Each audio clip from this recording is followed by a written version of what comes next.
Sekali lagi, Agus melirik kaca spion. Bapak-bapak itu masih ada, guys. Duduk diam di paling belakang sambil menatap keluar.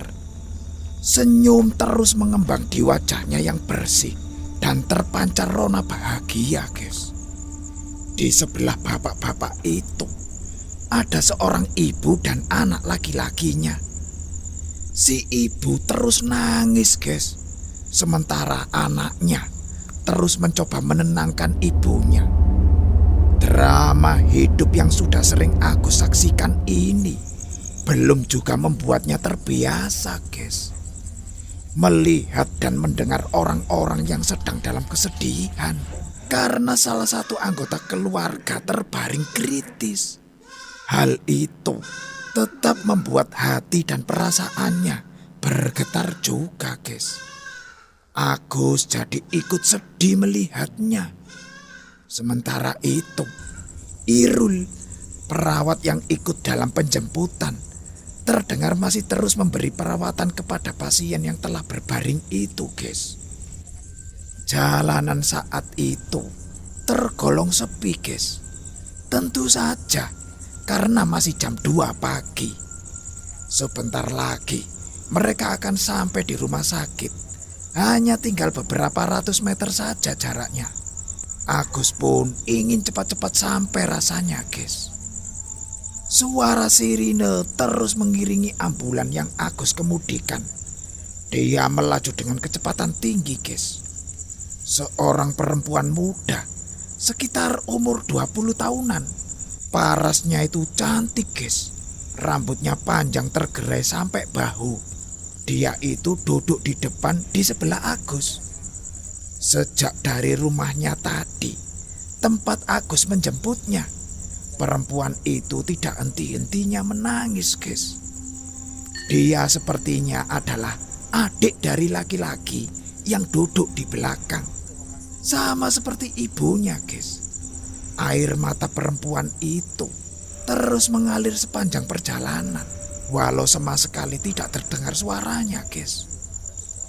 Akhirnya gerbang rumah sakit sudah kelihatan.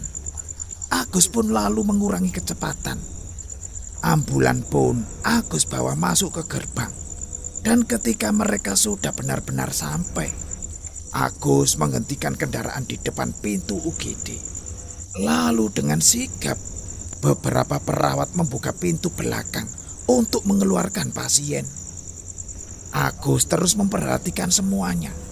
Tetapi ada yang aneh, guys. Kenapa Agus tidak melihat bapak-bapak yang duduk paling belakang tadi? Bapak-bapak yang selalu memperhatikan keluar itu, guys. Yang saat Agus lihat selalu sedang tersenyum.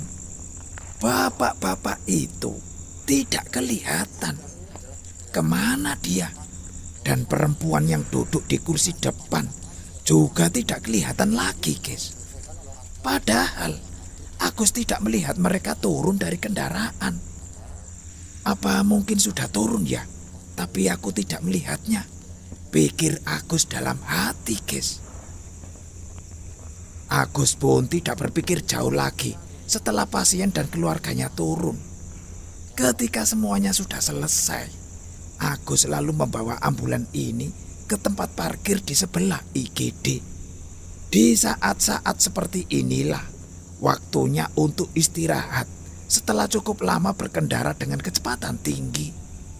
Tugas Agus sudah selesai, guys. Dia juga berharap kalau pasien yang diantarnya tadi bisa diselamatkan dan sembuh. Agus pun menunggu di satu ruangan yang biasanya dijadikan tempat untuk istirahat pekerja rumah sakit. Entah itu perawat, dokter, atau yang lainnya, guys. Mereka juga sama seperti Agus, butuh sekedar menarik nafas ketika baru saja selesai bertugas. Ketika 1 jam kemudian, Irul masuk ke ruangan, guys. Dia lalu ngomong, "Mas Agus, pasien yang tadi tidak tertolong, Mas," ucapnya sambil duduk. Pasien yang tadi ternyata meninggal, Mas. Innalillahi wa inna ilaihi roji'un. Agus menghela nafas sedih, guys. Tadi saya ngobrol sama anak laki-lakinya, Mas. Sepeninggal almarhum ayahnya. Sekarang hanya tinggal dia sama ibunya saja, Mas. Lanjut Irul, guys. Loh, tinggal berdua. Kan tadi ada bapak dan adiknya yang ikut. Agus sedikit protes, guys. Loh, Mas, yang meninggal itu bapaknya. Sedangkan adiknya sudah meninggal juga, Mas. 2 tahun yang lalu. Sakit katanya. Kata Irul dengan nada serius, guys. Loh, masa sih? Tadi itu ada bapak-bapak di belakang bareng kamu, Rul. Sama pemuda laki-laki dan ibunya.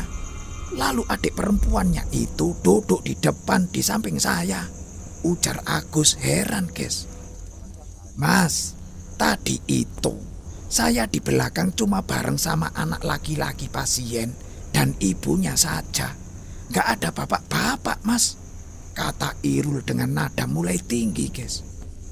Agus terdiam sejenak. Lah terus bapak-bapak yang duduk paling belakang itu siapa? Berkumis, agak gemuk, rambutnya sedikit ikal. Agus mulai ragu, guys.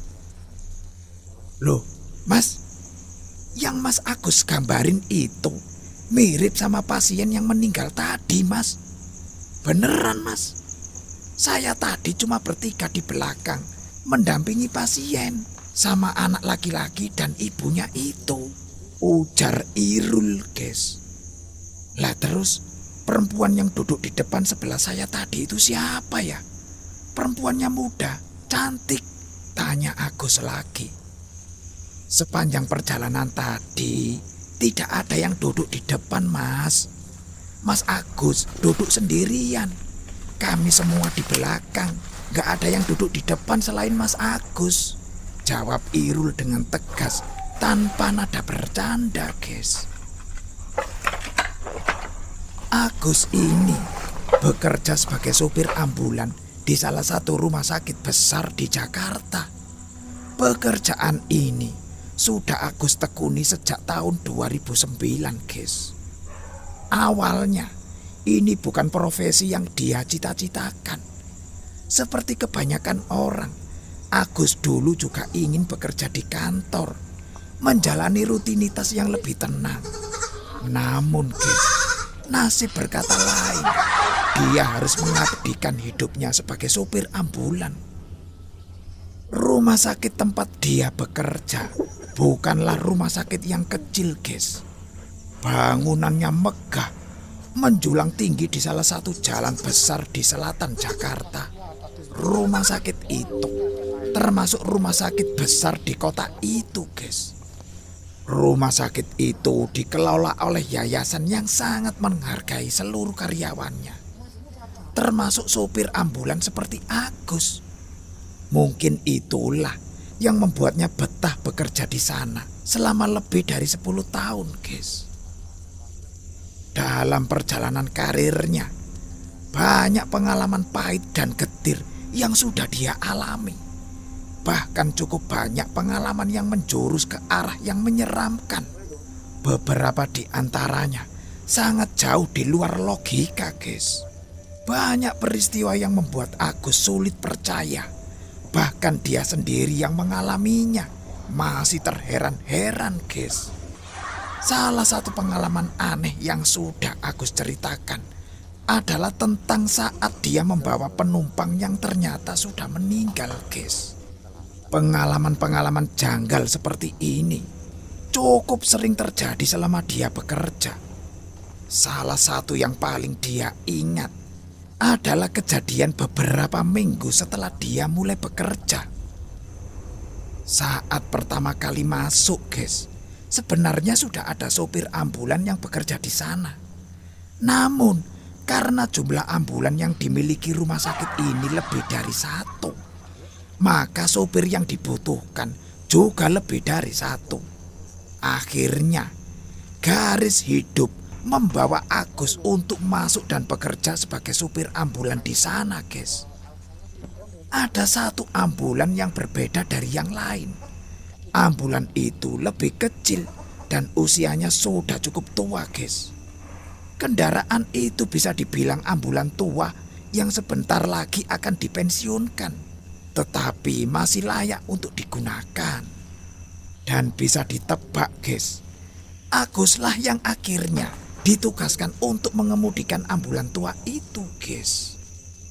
Kisah yang Agus ceritakan ini adalah tentang kejadian seram yang dia alami ketika mengemudikan ambulan tua itu. Ambulan tersebut sudah menjadi saksi bisu dari banyaknya kisah sedih dan serem, guys. Pertengahan tahun 2009, beberapa minggu setelah Agus mulai bekerja, terjadi sesuatu yang tidak terlupakan, guys. Semuanya bermula ketika dia ditugaskan untuk mengantar pasien menuju rumahnya di daerah Purwakarta, Jawa Barat, guys. Entah apa alasannya, Agus tidak banyak bertanya saat itu. Dia langsung menjalankan tugasnya. Dia langsung menjalankan tugas yang diberikan kepadanya itu. Masih lekat dalam ingatannya, guys. Waktu itu hari Kamis, dan dia harus menuju Purwakarta pada sore menjelang malam, guys. Malam itu bertepatan dengan jam sibuk pulang kantor, sehingga jalan pun padat, guys. Dan benar saja, selepas maghrib, Agus terjebak kemacetan di jalan tol Jakarta Cikampek. Volume kendaraan sangat tinggi, guys. Bahkan ambulan yang dia kemudikan tidak bisa menembus keramaian tersebut, meskipun sirine ambulan terus berbunyi, guys. Beruntung, pasien yang Agus antarkan ini tidak dalam kondisi kritis, sehingga dia bisa sedikit bernafas lega, meskipun kemacetan terus menghambat perjalanannya, guys. Setelah berjuang menembus padatnya jalan tol Jakarta Cikampek, sekitar pukul 9 malam, mereka akhirnya keluar dari tol dan mulai memasuki jalan biasa, guys. Tadinya, Agus berpikir bahwa setelah jalan tol, mereka akan segera sampai tujuan. Namun dia salah, guys.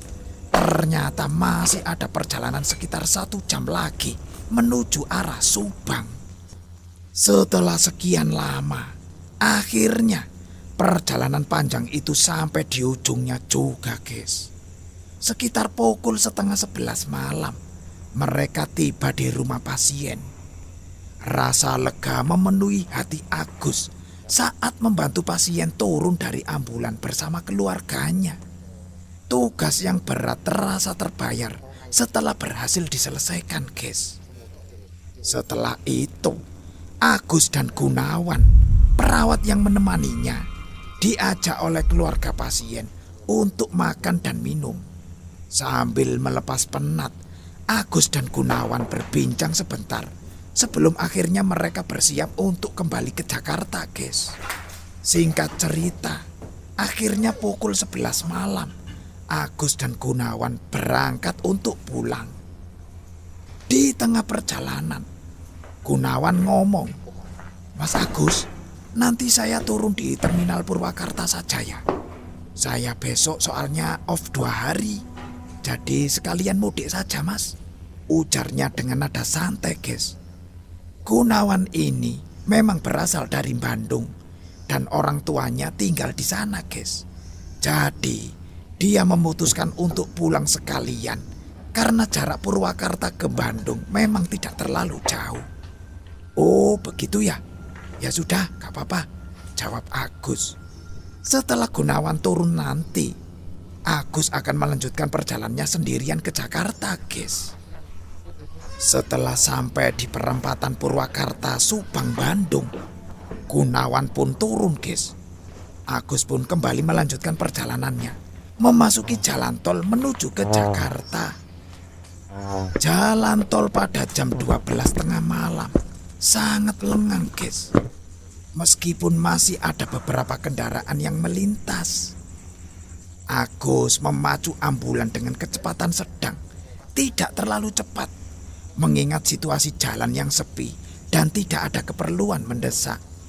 Dia sadar betul bahwa ambulan yang dia kendarai ini sudah berumur, guys. Jadi, daripada memaksanya melaju terlalu cepat, lebih baik dia berhati-hati. Awalnya, perjalanan berjalan mulus, guys. Namun, ketika memasuki sepertiga perjalanan, Agus mulai merasakan ada yang aneh. Sesekali, mobil terasa seperti kehilangan tenaga, guys. Pedal gas yang diinjaknya tidak memberikan respon. Seolah-olah mobil tidak mau melaju, guys. Tapi setelah beberapa saat, mesin kembali normal. Hal ini terjadi berulang kali, guys. Dan Agus mulai merasa was-was.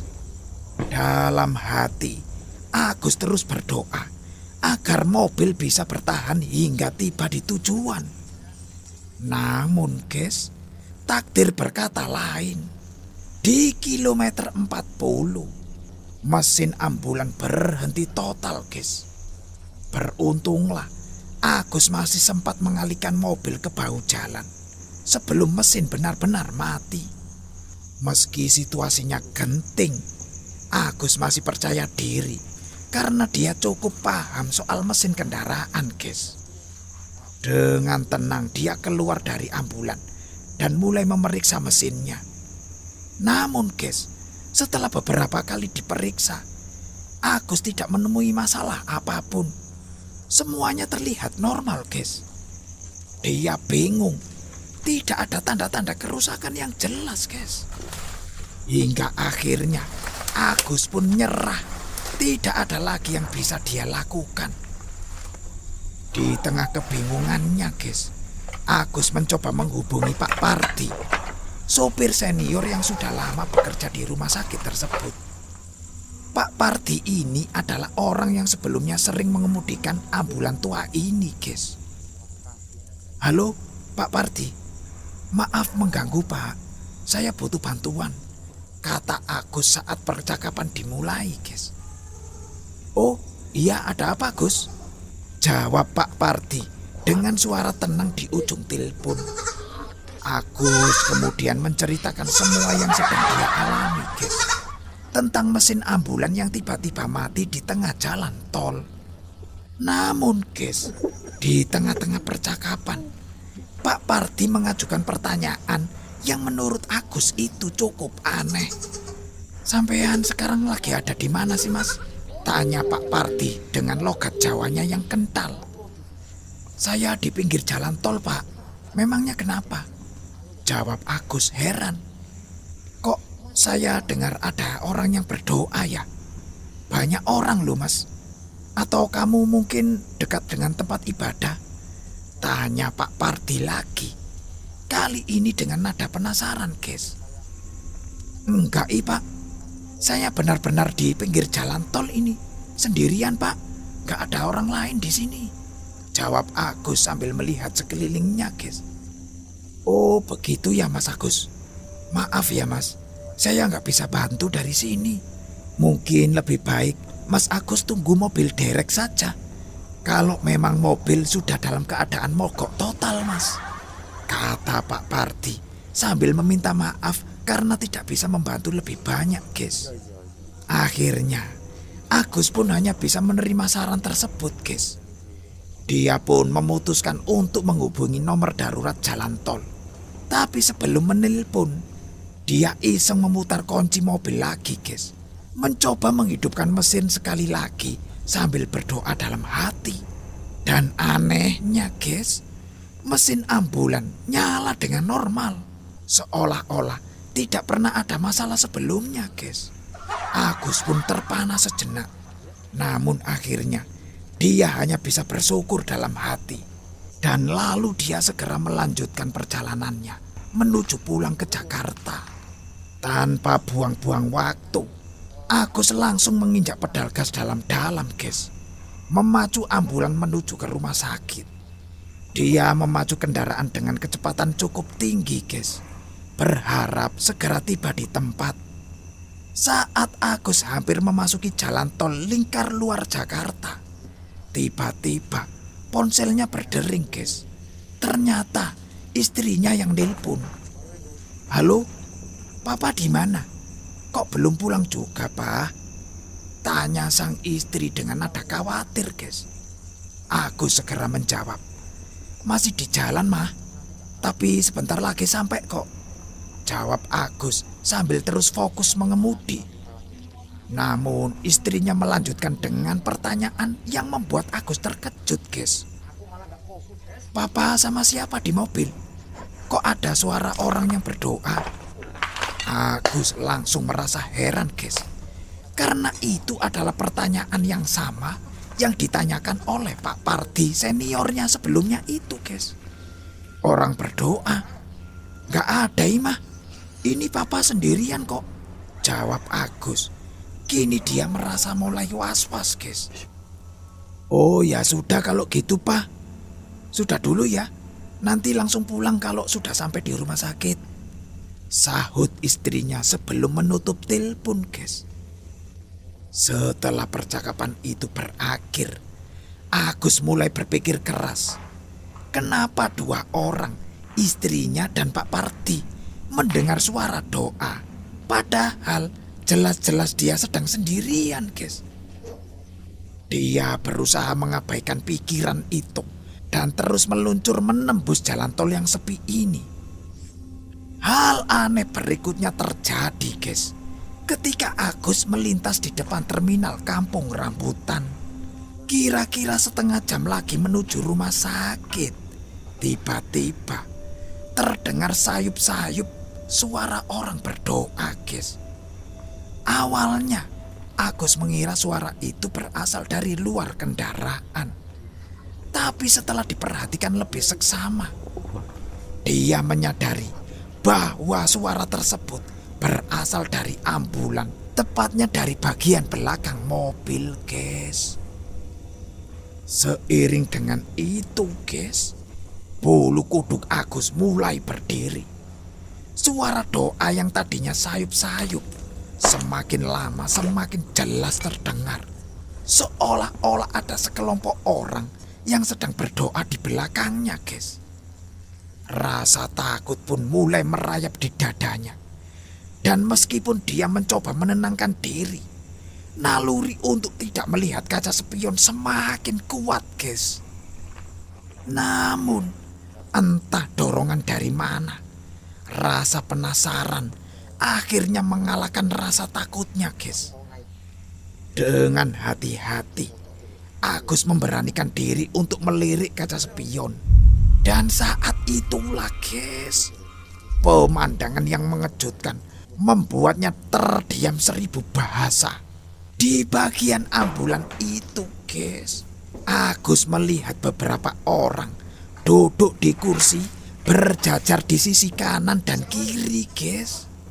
Mereka semua itu berpakaian serba gelap dan masing-masing memegang sebuah buku yang tampaknya adalah kitab suci, guys. Dengan kusuk, mereka tampak membaca dan melantunkan doa sambil menatap buku di tangan mereka, guys. Di tengah-tengah mereka terbaring sesosok jenazah, guys. Tubuhnya berbalut kain putih yang menyerupai pocong. Meskipun hanya beberapa detik, pemandangan itu cukup membuat Agus lemes, guys. Jantungnya berdegap kencang dan ketakutan yang mencekam menguasainya, guys. Dengan cepat dia mengalihkan kaca spion ke atas, berusaha agar tidak lagi melihat ke belakang. Namun, guys, meskipun pandangannya kini teralihkan, suara lantunan doa itu masih terus terdengar di telinganya. Doa-doa itu terus bergaung sepanjang sisa perjalanan, tak henti-henti sehingga Agus tiba di rumah sakit, guys. Sesampainya di lingkungan rumah sakit, Agus segera memarkir ambulan dan tanpa berpikir panjang, dia langsung turun dari kendaraan, guys, berlari menjauh secepat mungkin. Tubuh Agus bergetar, guys, dan setelah merasa cukup jauh, dia langsung duduk lemes di depan pintu masuk UGD. Nafasnya tersengal-sengal, guys. Dari kejauhan, Agus menatap ambulan yang kini diparkir dalam gelap. Ada rasa takut yang masih menghantui pikirannya, guys. Setelah memperhatikan lebih jelas, Agus menyadari ada sesuatu yang aneh, guys. Dari pintu belakang ambulan itu terlihat bayangan hitam turun satu persatu. Bayangan-bayangan itu berjalan pelan menuju gedung besar rumah sakit. Lalu satu persatu, guys, menghilang dalam bangunan tersebut. Seolah-olah, guys, mereka sedang menuju tempat peristirahan terakhir mereka.